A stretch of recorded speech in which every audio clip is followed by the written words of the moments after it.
Been waiting for this for quite some time here. This is going to be a good course for you, mate. What do you think about the setup? I think it's going to be a really tough day. There's nowhere to hide on a course like this, so the best athletes are going to come to the fore. I've been, like you say, looking forward to this. As soon as it was announced, I knew it was probably going to be a course that was going to suit me. I've had a good night's sleep. I feel great. I've been ready to go for a few days now, so just can't wait to get cracking, really.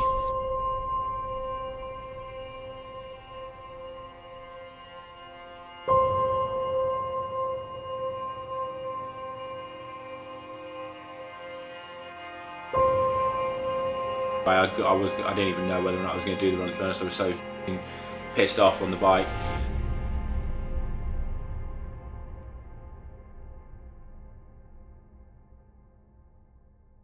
Alright guys, I'm back after a prolonged absence. As some of you might have seen if you follow me, the World Championships didn't go to plan, not how I had envisaged it going anyway, but we're going to dissect that today. Tyler's got a few questions ready and we're going to go over how my build up to the race went, what went wrong in the race, because obviously not much went right, and now what's next going forwards. What have I got any more races? If so, what races am I doing? And how am I going to perform well in them, going off how the World Championships went. So we're going to go through all that. And Tyler, what's the first question you've got then? Let's take it back to about 2 months ago or so. So end of July, I did Ironman Lake Placid. I think that was the 25th of July, somewhere around that anyway, like give or take a day or two. That went really well. I won that, got a course record, felt fantastic. Well, certainly on the swim and the bike. Like the bike, I put out like really good power, broke the course record, and then managed to have a pretty decent run and get the course record overall. So like confidence was pretty high going off that, and off like a Challenge Roth where I felt like I'd done pretty good, like a good performance for me. So came back, chilled out for a week, like ticked over, and then the plan was go to Font-Romeu at the end of July, 31st July, for 4 weeks and train at altitude there. And I've done that quite a few times now. Like I first went there in 2016, and then I think I went back in 2018, 2019, and then 2021 it might have been, or 2022, something like that. I think it was both of them. So 5 times I think I've done like big camps out there, and every time I've come back I've performed really well. So was following this similar footsteps to what I've done in the past really, and did last year when I went to Font-Romeu. 2 weeks later I raced Ironman Wales, and I would say that was probably my best Ironman performance to date. Like just not like in terms of result against who I was racing, but in terms of how I felt I performed, and like the effort it felt like it took to get that performance. So I thought if I can race Nice feeling and performing like I did at Ironman Wales, I was going to be up for a good result. So I thought I'll copy the similar build up to what I did last year. And the training out in Font went pretty well, to be honest. Like I felt like I hit all the powers that I wanted to on the bike in the sessions. The running sessions went really well, and I was running very good towards the end. Swimming was going really well as well, like probably the best of it, well certainly the best I've ever swam at altitude.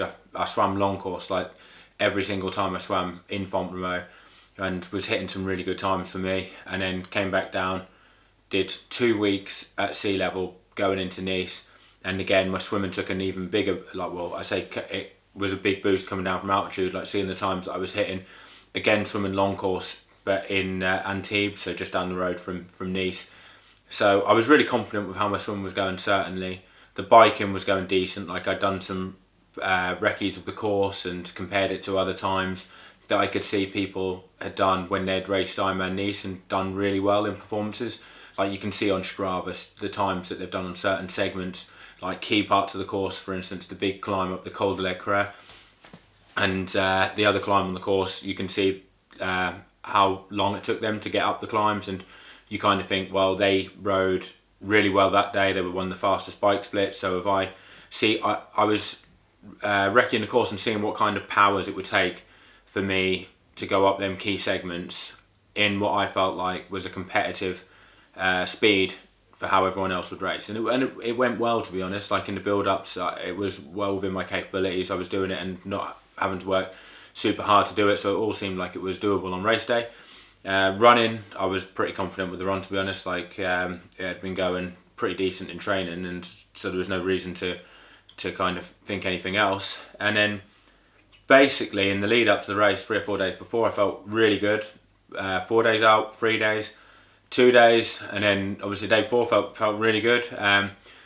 Like I could have raced any of them days. Like I just felt fantastic. So going into the race, confidence was obviously super high. The only downside I would say what I had go in the time when I was away and before the race was we had no end of problems with SRAM group sets. Like I was planning to use a 2x setup. We'd been trying to get that to work on the Argon, had a lot of problems with getting the clearance of the front derailleur. Ended up managing to get that to work. Then we had a lot of problems with the shifting. It then wouldn't shift sometimes from the small ring to the big ring, which would be a nightmare and completely defeat the whole object of having a 2x setup, because if you go into the small ring and then you can't get back into the big ring in the race, you're going to get dropped if that happens. And if you're stuck in the big ring, you can't get into the small ring, then you might as well have raced a 1x setup and saved the weight and got the aero advantage from that. So was trying to sort that out, had no end of problems. In the end, I decided to go 1x because we just couldn't get it to work like reliably, you could guarantee there would be no issues on race day. Like Argon were brilliant. They were sending me out parts from SRAM, doing all they could. So I can't thank them enough. You know, they were doing everything they could to try and help me out in this situation, but we just couldn't get it to do it. So in the about a week before the race, we decided to go 1x. So my mum had to fly out with a crank that we had from home that I was using beforehand, and I'd used it a few times. She come out.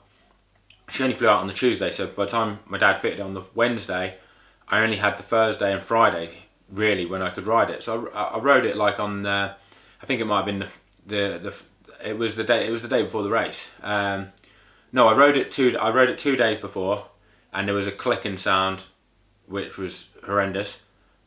We sorted that out. Then I rode it the day before the race, and something didn't seem quite right. This is the only thing I can put some of my performance down to, because I was riding with a friend that I ride with all the time back here, and the power that I was having to put out just seemed, it was a flat road, a lot higher than what I would normally be doing on when I ride with him. Like I ride with him quite a lot. I know when I'm putting out decent powers, he's sometimes struggling to stay with me, and I know the speed that I generally seem to get on, like taking into account the wind. When you ride as much as we do on race bikes and stuff, you know what kind of speed you should be getting for the efforts, and it just didn't feel right. I thought something was wrong. Maybe my power meter was overridden, so I actually stopped on the ride with him because I said, I think my power meter must be overridden because I just don't feel like I'm getting the speed out of it. Recalibrated my power meter, carried on. It was right.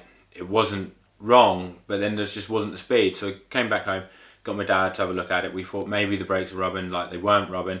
A very tiny amount. We sorted that out, and then we just couldn't figure out what it was, because it didn't seem like there was anything really wrong, but something didn't feel right when you're riding it. But we thought we'd sorted it because we went over everything.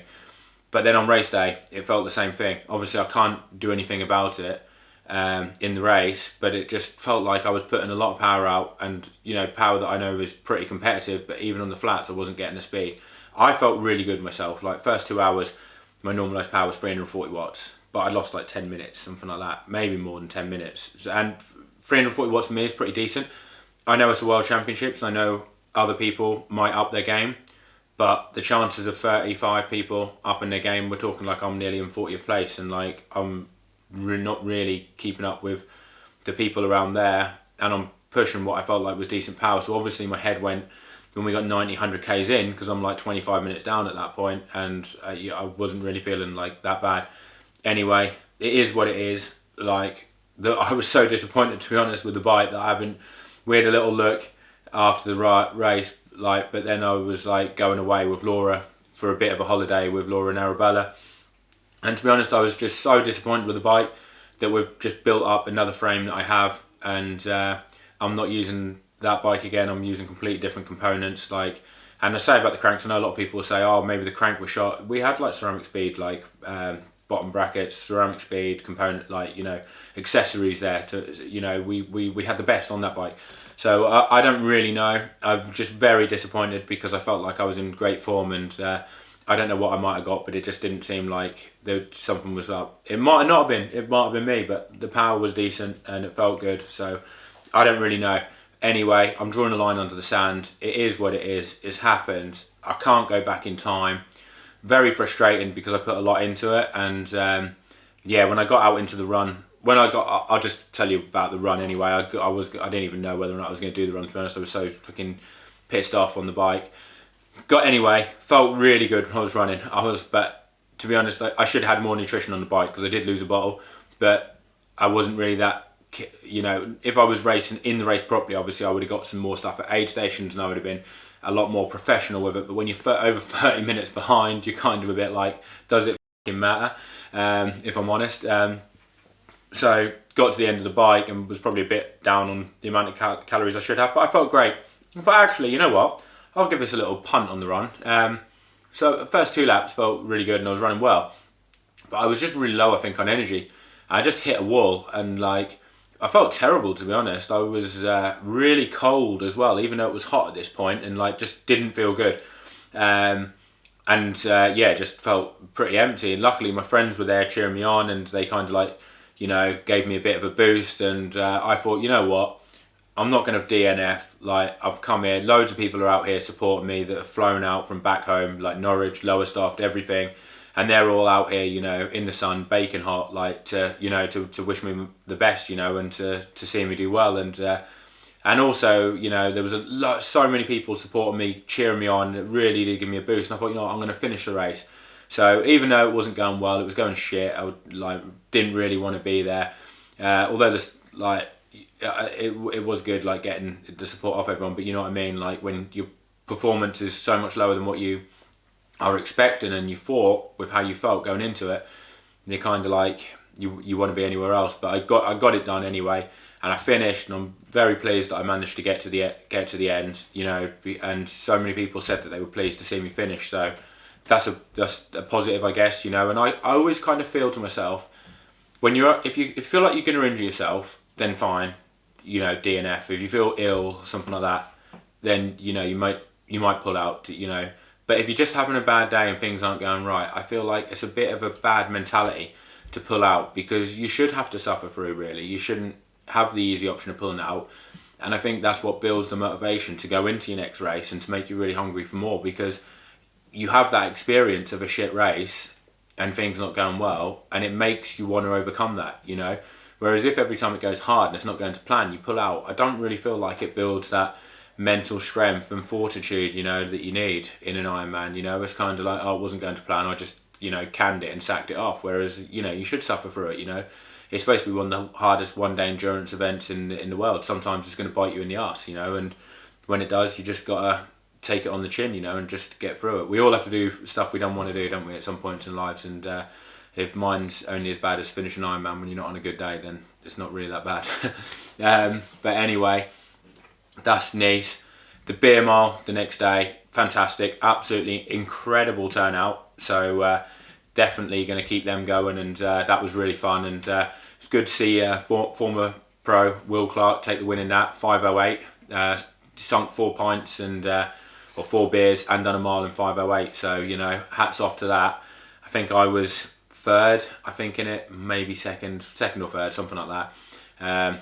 Behind him, maybe a low 6 minutes. The funny thing is, the ironic thing is, my average pace on the beer mile, including sinking 4 pints, was better than what it was in the flipping Ironman. So yeah, it was, yeah, by quite a lot as well. It was probably 2:40 marathon pace, that was, including the 4 beers, which is, I don't know if that's good or if that's just embarrassing about how you managed to do that better than what you did in the Ironman.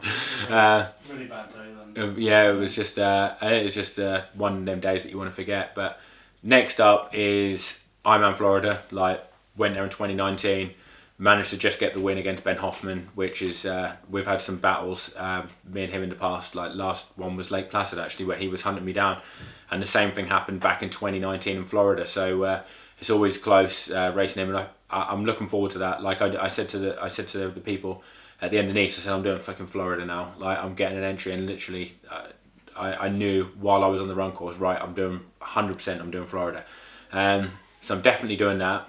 Cozumel 2 weeks later, not sure if I would do that. I would love to do both, but last year when I did Arizona, I knew when I was on the run course that this was going to be the last race of my year. You just felt a bit flat, you know, like you were just getting through the run, and that you knew that was the last race of the season. But if I feel good in Florida, and I feel like I could do another race, I might do that. But I'm going into Florida with my mindset being this is the last race of the year, give it everything, try and get the win, finish the season on a high, and hopefully I'll have a really good day there, you know. And I've been feeling great since I've got back. Training's been going well, you know. I've not felt bad at all. Like swimming's actually improved even more than what it was in the lead up to Nice, so that's a massive positive. Running seems like it's going really well. Biking's all right. Like it's probably the least flat special out of the two, but I haven't really done out of the three, but I haven't really done as much on that. But yeah, I'm sure it will get to a decent level by Florida, and if my swimming and running keeps improving, hopefully